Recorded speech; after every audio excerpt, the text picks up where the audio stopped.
Salut, c'est Loïc, je suis ravi de te retrouver aujourd'hui pour cette nouvelle vidéo.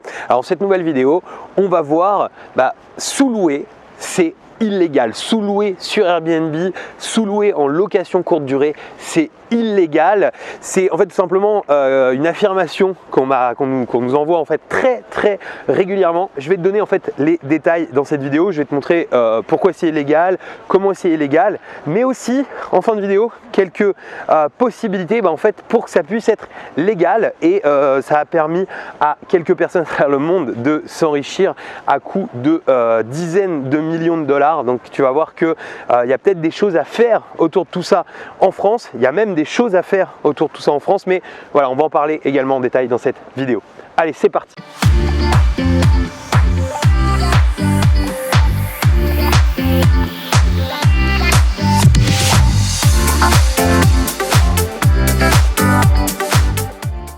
Alors juste avant de démarrer, je vais t'inviter à t'abonner à cette chaîne, à rejoindre des milliers d'investisseurs et d'entrepreneurs qui l'ont déjà fait. Pour ça, tu as juste besoin de cliquer sur le bouton s'abonner qui est apparu dans cette vidéo ou bien juste en dessous de la vidéo. Et surtout, n'oublie pas la petite cloche pour être prévenu à chaque fois que je publie une nouvelle vidéo. Alors concrètement, on parle de sous-location. En fait, on reçoit tout le temps la question, tout le temps cette affirmation que voilà, la sous-location c'est illégal. J'en ai très peu parlé, mais le peu que j'en ai parlé, ça a suscité énormément de réactions. Et c'est pour ça que je voulais vraiment faire cette vidéo pour clarifier en fait l'ensemble. D'abord, la première chose qu'il faut comprendre, c'est qu'effectivement, si tu as une résidence principale dont tu es locataire, c'est-à-dire que tu n'es pas propriétaire, si tu n'as pas l'accord de ton propriétaire pour sous-louer ta résidence principale, eh bien, tu n'as pas la possibilité de le faire. Ensuite, il faut voir que même si tu as l'autorisation par ton propriétaire de sous-louer ta résidence principale, ça ne se fait pas comme ça en claquant des doigts. Il y a quelques règles en fait à respecter. Je ne vais pas te donner toutes les règles parce que il y a des choses qui sont assez classiques, qui sont avec la location courte durée plus classique. Pour ça, tu as plein de vidéos, etc. Pour ça. Mais en tout cas, ce qui est important, c'est qu'il faut comprendre que normalement, tu n'as pas le droit de gagner plus d'argent que ce que ça te coûte.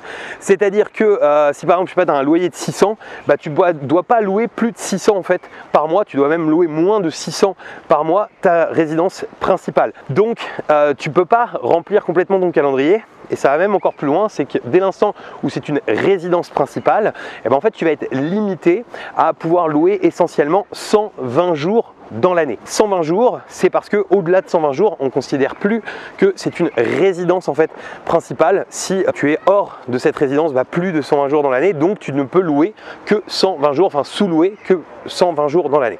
Donc voilà, donc ça c'est vraiment le premier principe. Par contre, si tu es propriétaire, en fait là on parle plus de sous-location, donc la question ne se pose pas, mais en tout cas tu as tout à fait le droit de louer ta résidence principale jusqu'à 120 jours dans l'année. Et au-delà de ça, ça devient une activité professionnelle avec d'autres règles, puisque ça n'est plus une résidence principale, ça devient une résidence secondaire entre guillemets. Pour sous-louer, effectivement, si on part de ce principe un petit peu basique, en fait c'est complètement illégal. Par contre, tu as la possibilité de pouvoir sous-louer éventuellement le bien d'un propriétaire.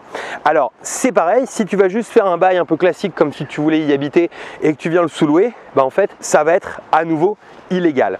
En fait, ce qu'il faut, c'est avoir un bail spécifique, c'est-à-dire en gros ce qu'on appelle un bail dérogatoire. En fait, un bail dérogatoire, c'est quoi? C'est tout simplement un bail qui te permet comme si tu étais une entreprise, en fait, comme si tu étais un commerce, comme si tu étais, en fait, par exemple, si avec une de mes sociétés, j'ai besoin de locaux pour ma société, je peux signer ce qu'on appelle un bail commercial, mais je peux aussi signer ce qu'on appelle un bail dérogatoire.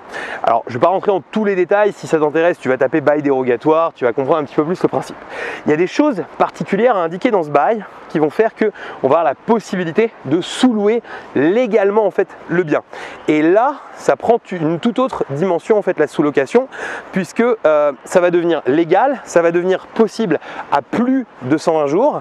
Mais par contre, il y a plein de choses à respecter pour ça. Notamment, il va falloir par exemple avoir une véritable activité professionnelle, c'est-à-dire que on n'est pas uniquement quelqu'un comme ça qui vient louer un appart. Comme on fait un bail dérogatoire ou ce qu'on appelle un bail dérogatoire d'un bail commercial, en fait dès l'instant où on va faire ça, forcément on va se retrouver en fait dans une situation où on a besoin d'être pro en tant que particulier, en tant que simple citoyen. On ne peut pas aller signer des baux comme celui-ci. Donc il faut être en activité professionnelle.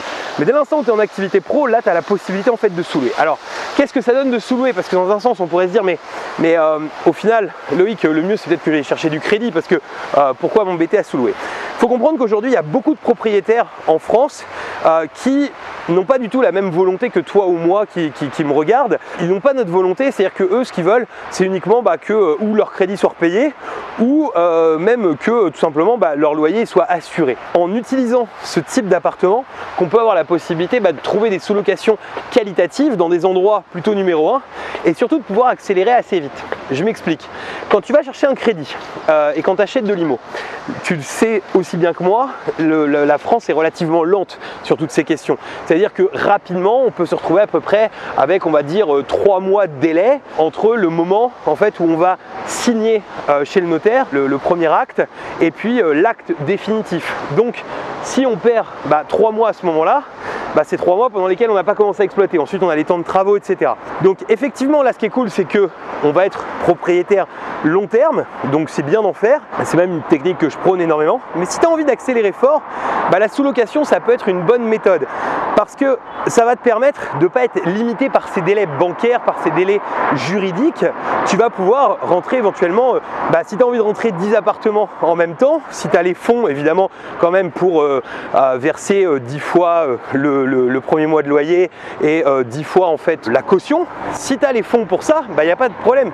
Tu peux rentrer 10 appartements d'un coup, ça pose pas de souci. Tu vois, l'idée, elle est dans une notion d'accélération. Elle peut être aussi dans une notion un petit peu différente qui serait, si tu as un peu de mal aujourd'hui à accéder au crédit par exemple, ça peut être une manière de se créer des revenus. Voilà, donc j'espère que cette vidéo elle va te permettre de mieux comprendre que la sous-location, c'est pas aussi carré que les gens peuvent le dire et que c'est pas aussi carré que simplement non, on peut pas faire de la sous-location parce que c'est illégal, etc. Il y a des méthodes légales pour pouvoir le faire.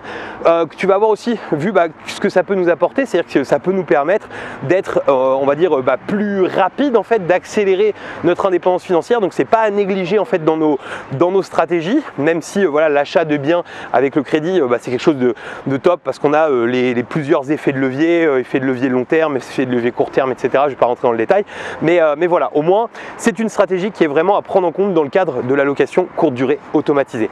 Alors si tout ce sujet t'intéresse, je réalise des webconférences régulièrement en fait sur le sujet. Donc si tu veux rejoindre une de ces sessions, c'est totalement gratuit, ça se passe sur internet, c'est très simple.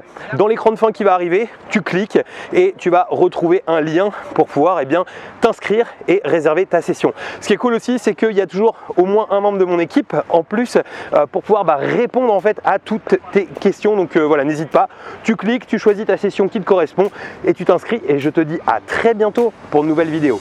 Ciao!